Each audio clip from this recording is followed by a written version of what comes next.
Hi, my name is Brad Lavoie. I'm starting a series of videos which is going to be detailing both my surgery and my recovery from my rather nasty rotator cuff tear that occurred 2 months ago, actually today.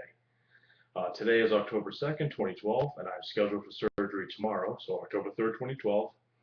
I'm going in to have the supraspinatus muscle of my rotator cuff, which is the one that comes over the top of the shoulder here, surgically repaired via an arthroscopic procedure.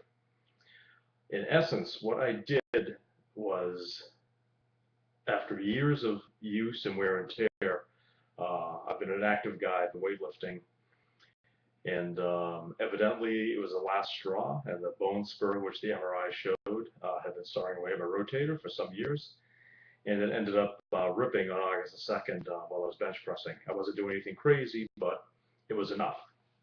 So here we are with limited motion, and this is why I'm getting surgery. So I'm going to back up a little bit. And as you can see, I'm going to use my left arm, my good arm. Your rotator cuff helps abduct your arm, so I can abduct it by raising it up. I can lower it.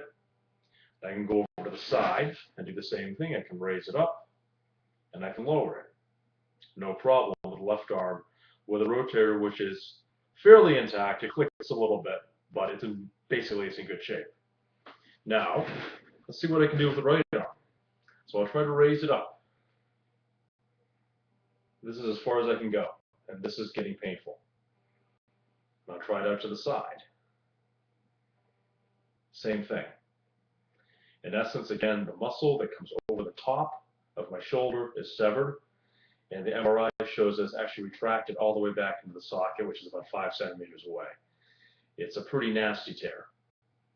I do have motion sort of back and forth with my arm like this, so I can go out like this. I can, again, I'll back up a little bit so you can see, I can abduct my arm back and forth like this without a whole lot of pain. And my bicep tendon is fine, so I can do this.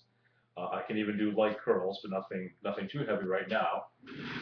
But I obviously need to get this fixed. So I'm going to be going through surgery and then a fair amount of recovery afterwards. This is probably going to take several months to maybe over a year before it is actually fixed to the point where I have full function. In fact, the surgeon, I met with him last week, did mention that I may not get full function back because the tear is so bad. He thinks he can do it, but we'll see. So fingers crossed right now. One thing that I am going to do tomorrow before I go in, I'm going to write, "Do not operate on this shoulder" in marker. I'm doing more as a joke because I know they're going to be checking that, but you never know. So anyway, this is the start of the documentary. Again, my name is Brad Lavoie. I'm in Lancaster, Massachusetts, 45 years of age, so this is going to be an interesting journey for me. And one reason I'm doing this, after I first toured, I decided to do quite a bit of research and take a look around and see what other people are doing. And I can't find anybody who's really sat and documented a rotator cuff tear and the recovery process. So what I intend to do is to document basically what happens. So week 1, starting rehab, this is what I'm doing. This is my pain level. This is what I'm able to do. Week 2, same thing. And continue on, so I form a continuous chain of events that someone can track. So if anybody else is in a similar situation, they can get some idea of what maybe to expect. Everybody's different. Everybody has a different physiology, different health status, different ages, etc. But again, I think it's well worth it for me to go ahead and do this and see what happens, and hopefully it can help somebody else out there. So at this point, I think I'm going to close down for tonight. I do have to get ready for surgery tomorrow, and I hope to be back with you all. Tomorrow night would be great, depending on the pain level and also the medication they have me on. But certainly the next couple of days, and I'll let you know how it went. Until then, see you later and take care. Bye-bye.